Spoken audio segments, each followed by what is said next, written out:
Thank you again for that kind introduction. I'll start us off with a favor in that for novel approaches to the treatment of pancreas cancer, there isn't a lot that's quite novel, so I'll give us some extra time for discussion and hopefully stimulate some discussion and keep us on time. I'll start by saying I'll call them traditional novel approaches. I think and I'll go briefly over some surgical cases, surgical improvements, or at least go over some that really existed in a few, not necessarily novel to the pancreas, but novel approaches. And I think it's important to note that for systemic therapies, we've heard multiple debates over the past 2 days that actually how to approach pancreas cancer, whether it's neoadjuvant, neoadjuvant for resectable, borderline resectable, etc. I'll briefly touch on that because I think in many ways that is a novel approach to the treatment of pancreas cancer, and we have to walk before we can run before we start going in some other areas of more exotic treatments. Then I'll go to some other novel therapies focusing somewhat on IRE and RFA as sort of not necessarily new technologies, but new approaches for this disease. And as surgeons, that's where we have more of an impact, and then some future directions. So the one requisite slide that obviously we all know about with pancreas cancer, when you look at new cases per year and deaths per year, they're essentially the same, with 5-year survival in single digit, and therefore we need to do something to improve the outcome of this disease. I put this up as a reminder. This is actually not new. You can see from Doug Evans' presentation of the SSAT, and as he's published his types of vascular resections before. I think as we have developed some newer and novel therapies, the inclusion of vascular resections, I think, is becoming more accepted.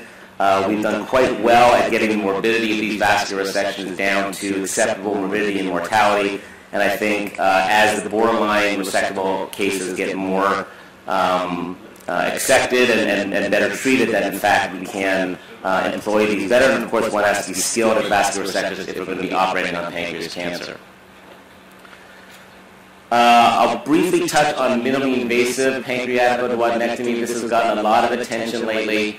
I'll just go over a couple studies, but this is one that I think we have to be careful with. It is exciting, and as surgeons, we love new technology, but we have to make sure we apply that technology safely and with thought before we start employing it sort of across the board.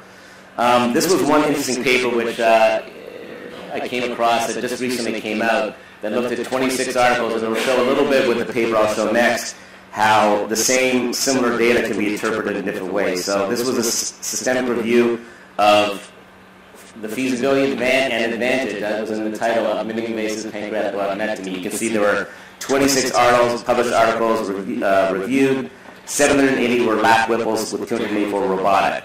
The conversion rate to open was 9.1% with the average operating time of 422 minutes. Blood loss of 300 cc's or slightly more with an adequate lymph node harvest of 17 nodes. Fistula rate was about 17%, length of stay was 12 days, mortality was 2.2%. This is not really what we would say is improvement upon what we already had as open procedure. If anything, I think it would be, it's sort of the length of stay and the mortality is somewhat low, though equivalent. But their conclusion, and this is a direct quote, we conclude that minimally invasive pancreatic duodenectomy offers a good perioperative, postoperative, and oncologic outcome and is feasible and safe in well-selected patients. I think this is unfortunately a somewhat rose-colored glasses conclusion. I don't think we're there yet. And certainly with these numbers, I don't think you can safely make that conclusion. And I think we need to do it in a more safe and responsible way. Conversely, this study showed from the Annals of Surgery in 2015, this was out of Duke, did a review of the NCD review from just these 2 years, 2010 to 2011. 7,061 Whipples, 983 were minimally invasive to 6,078 open. There was a 45% increase from 2010 to 2011. It's an amazing number. With 92% of the hospitals, 92% of the hospitals performing this procedure were low volume. Again, we didn't accept this for open, or we don't accept this, or try not to, for open Whipples, and I don't think we should be doing it for laparoscopic or minimally invasive Whipples. The margin positive rate, length of stay, and lymph node harvest were equivalent between the two, but the 30-day mortality, and this was statistically significant, was higher for minimally invasive, and that is likely with the selection bias that already exists. So again, I think this is cause for review, and that we should really, in conclusion, it is reasonable to approach at a high volume center, I believe, and I think applying new technology is important, but we need to really certainly master the techniques, and some of the technology as it evolves will allow us. Certainly should be monitored and done in a comprehensive and monitored clinical pathway. And personally, I don't believe it's ready for prime time, though we can maybe in the next year have that as one of the debates as the next society meeting. So I'll go speak a little bit about rational adjuvant therapy. We've seen a lot of these slides before over the week, so I'll skip over them quickly, but we know why this is important. Only 15 to 20% of patients are resectable at presentation. Surgery is the only chance for a cure, but is definitely the exception, with survival rates quite low and significant failure pattern. We've all seen, again, this slide before, the benefit of adjuvant therapy. We say proof, but in fact we know that the survival and the improvement is quite modest at best. There was a trial in 2010 which showed that adjuvant therapy reduces local failure and that adjuvant chemo reduces distant failure, but again, the benefits were minimal, and with only 15% with local-only recurrence, and of course the majority with metastatic disease.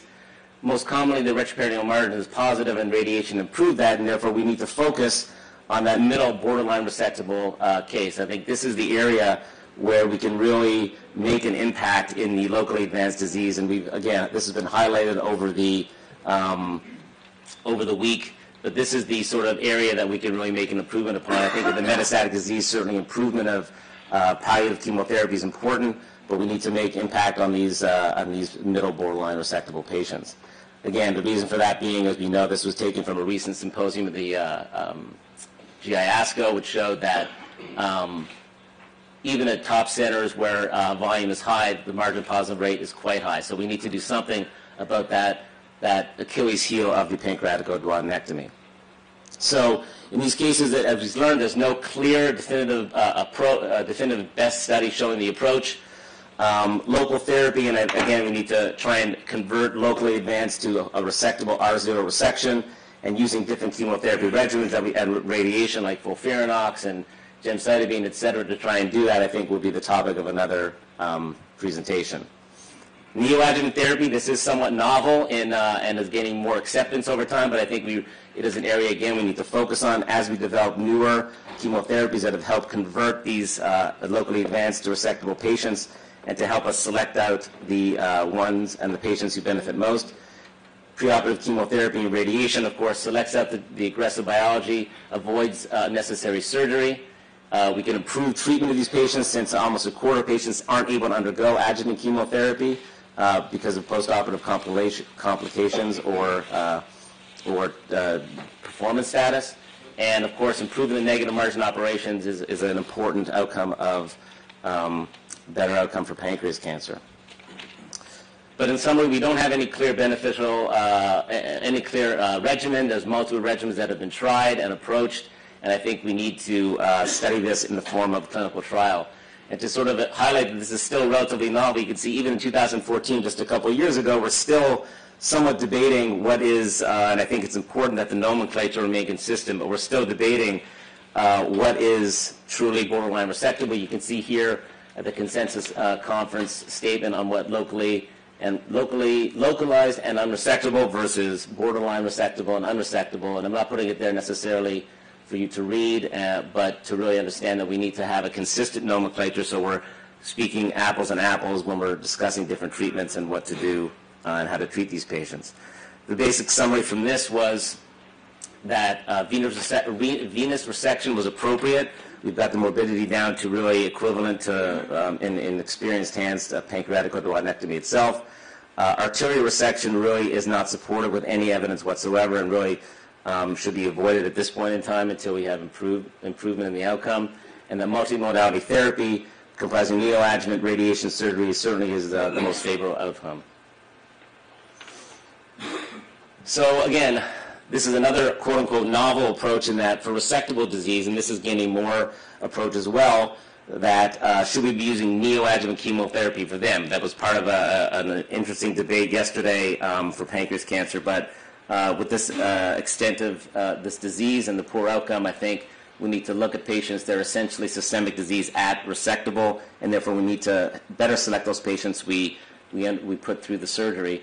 This was one trial of many which has looked at the data still pending on neoadjuvant gemcitabine or erlotinib, not necessarily most exciting, but certainly a movement in the right direction to study.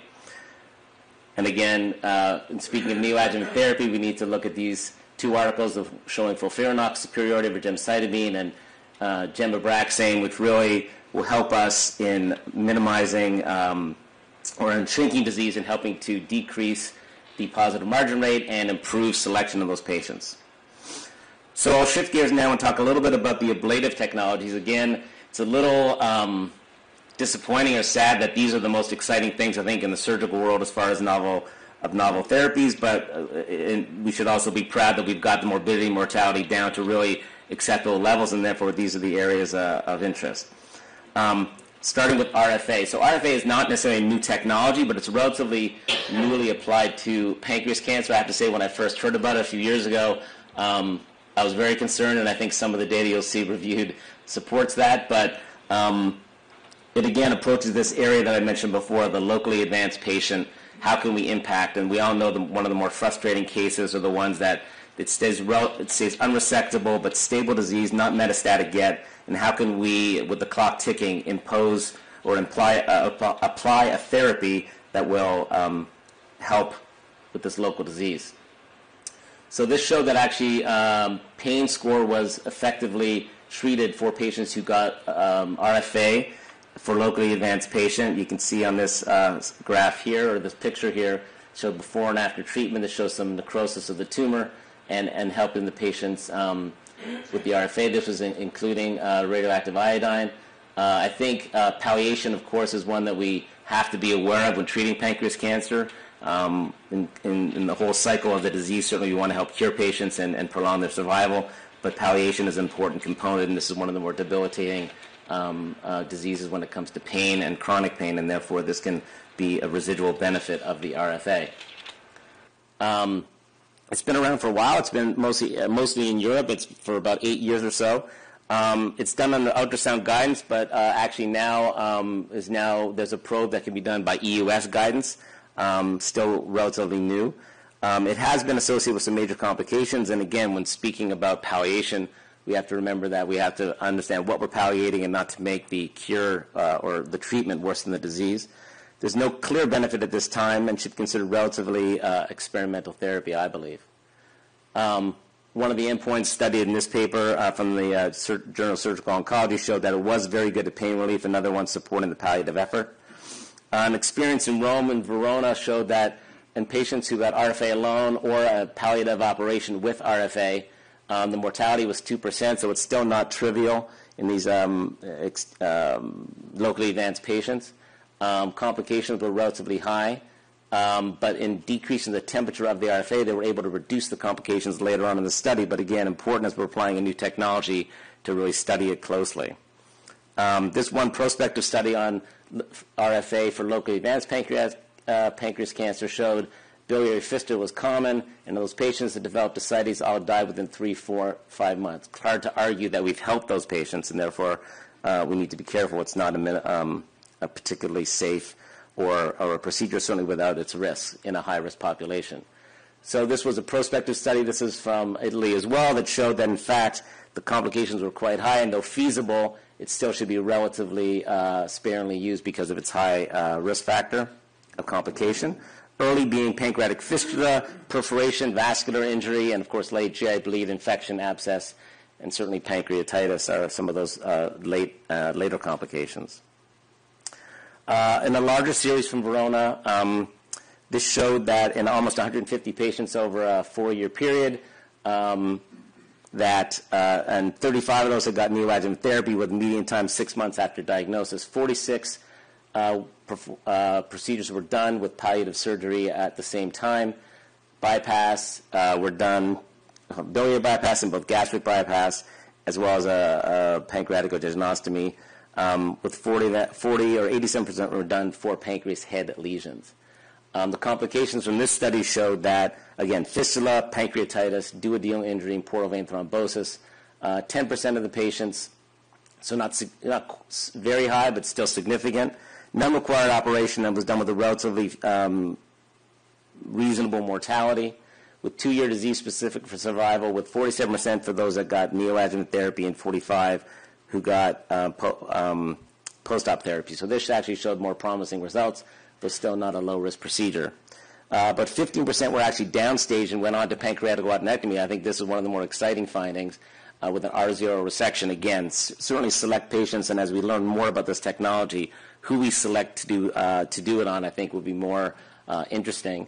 And timing of the RFA before or after chemotherapy showed this 13.4 versus 17 months, and currently a phase 3 trial is ongoing with palliative surgery, RFA, and or chemotherapy, and seeing how these patients evolve. So it's not low risk. It may provide good pain control, relatively no impact on survival to date, and therefore should be studied. The EUS guidance will make it a little safer without an open operation now that we can do this with non-invasive techniques, biliary bypass, certainly even duodenal stents. If we can do the RFAs and other EUS-guided therapies, I think this will allow us to decrease the morbidity and better palliate these patients. Moving on to electroporation. This was a technology that evolved, again, over the last 5 or so years as far as acceptance. It's really a technique which is pretty straightforward, which uses electrical impulse that increases the permeability of the cell membrane, charging the transmembrane potential, resulting in disruption of that cell membrane. And you can see here in the schematic that by electroporation, applying this short pulse, that the cell membrane is disrupted, leading to cell death. I'll show some diagrams or pictures in a moment, but how it works is that by a series of really microsecond electrical impulses, instead of heat or freezing or radiation, it permanently opens the cell membrane, leading to cell death. Once the cell membrane is open, the cells die. Surrounding veins, nerves, and other sort of collagen matrix structures like vascular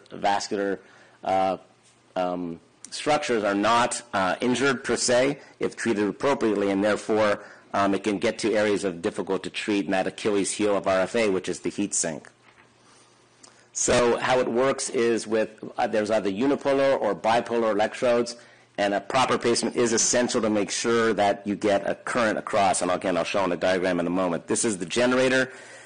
It is relatively expensive. The generator, I believe, is about $300,000 to buy, and then the probes, which are disposable. And again, in a relatively select patient population this is applicable for, it's a significant upfront investment. And you can see here the different treatment zones which you can set as 2, 3, 4 centimeters. You can apply multiple impulses or multiple treatments at different modes of time with overlapping circles of electroporation to treat a larger area. These are the probes on the left. Of the single probe you can see, and it has to be lined up essentially, but you have the probes which are put in parallel. The current goes between those probes. It's a 19-gauge needle. It has to be done either percutaneous or open, and really can get to anywhere that a needle can get is where you can treat it. You can see the depth is 15 centimeters is maximum. In addition, there's a bipolar probe which you can treat the area, you can see, of a 2 by 2 by 3 centimeter ablation zone. This is a diagram of how you can see framing the tumor with these. This is with the 3 probe, though you can go up to 6 probes to create the electrical current between the exposed areas of the needle, electroporating the tumor with a small zone of margin around it, not damaging the vessels you see nearby. So the spacing is determined based on the surgeon and the area that needs to be treated, 1, 1.5, 2, or 3 centimeter spacing. You can use 2 needle, 3 needle, depending on the zone, and you can see here that you get this bleed. This is a liver specimen of the treatment zone. You can see, depending on the size of the needle and the zone that you bracket the area of ablation. I'm sorry, electroporation, I keep saying that. So you can see here that the vessel's going through this area of this treated specimen show that the vascular channel is maintained and that there's no ablation of it or burning of the vessel. Here you can see just what the pathology on H&E looks like of the burn zone blown up on the transition zone of the necrosis on the left-hand side of the frame. So contraindications, it is an electrical impulse. It's important to coordinate with the anesthesiologist as far as when you apply and have the patient completely paralyzed when applying it. You can't. You have to have muscle blockade to do it, and therefore it's under obviously general anesthesia. Pacemaker, defibrillator, obviously you can't have, or else it would impact and certainly potentially go off. So any devices in the vicinity of the lesion, if there is a metallic stent in the bile duct and you're close to that, it also can affect the impedance. So you have to remove that, switch to a plastic stent. Epilepsy or arrhythmia, obviously because of the effect on the heart, or with MI within 2 months or a prolonged QT interval. So the potential benefits are not dependent on the cancer cell type. It's not histology specific. Anywhere a needle can go, this can provide a consideration for therapy. No cavity or hemorrhage for infection. It's really just cell death. Ultimately, it does necrose, but it's not like the RFA where it burns it.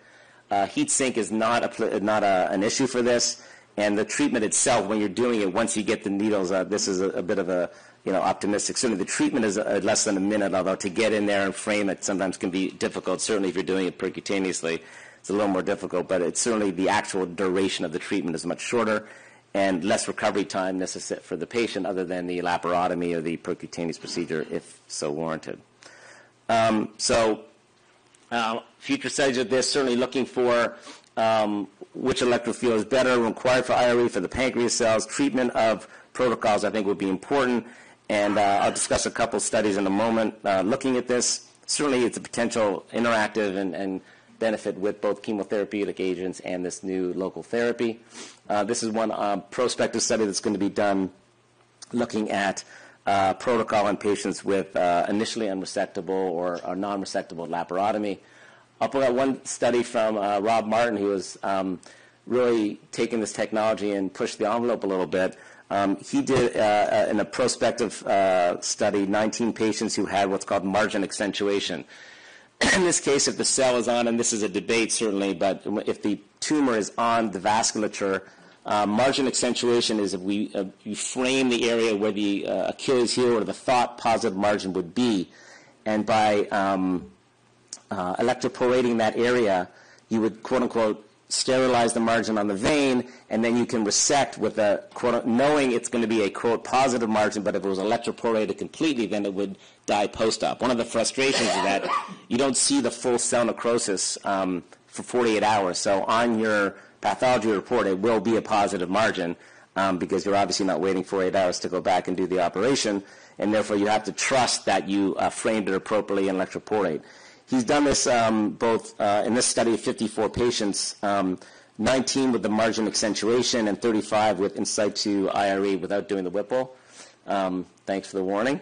And his 90-day mortality was just one patient with 2% overall. And then his conclusions were that an IRE and versus compared to standard therapy showed that there was a progression-free survival of 14 versus 6 months, distant progression-free 15 over 9, and an overall survival improvement. You know, it's a little bit of apples and oranges, I think, in this patient. Certainly the margin accentuation who had the pancreatic duodenectomy versus the in situ IRE, difficult to make conclusions. Again, I think it should be sort of applauded in trying to really impact this borderline resectable patient population and see what to do. And I think it's certainly not ready for prime time. I think I worry a little bit that when we start talking about survival benefits in such a small patient population that we don't want to make too many strong conclusions, but certainly something of interest in this difficult to treat population. Just one slide really on the future directions. I think there's a whole vast area that's being looked at in some of the immune therapies and targeted therapies. This could be a lecture into of itself, but suffice it to say that in this disease, I think the bar is pretty low in trying to explore other areas. And there is some excitement, but I think none of them have really panned out to date. And certainly we have to push for the therapy. One of the more exciting certainly is personalized therapy and really genotyping the tumor. We heard a little bit the other day about BRC positive tumors and trying to impact those and really studying some of the new inhibitors to treat. But to date, we don't have any clear single area that has impacted pancreas cancer. We need to keep looking.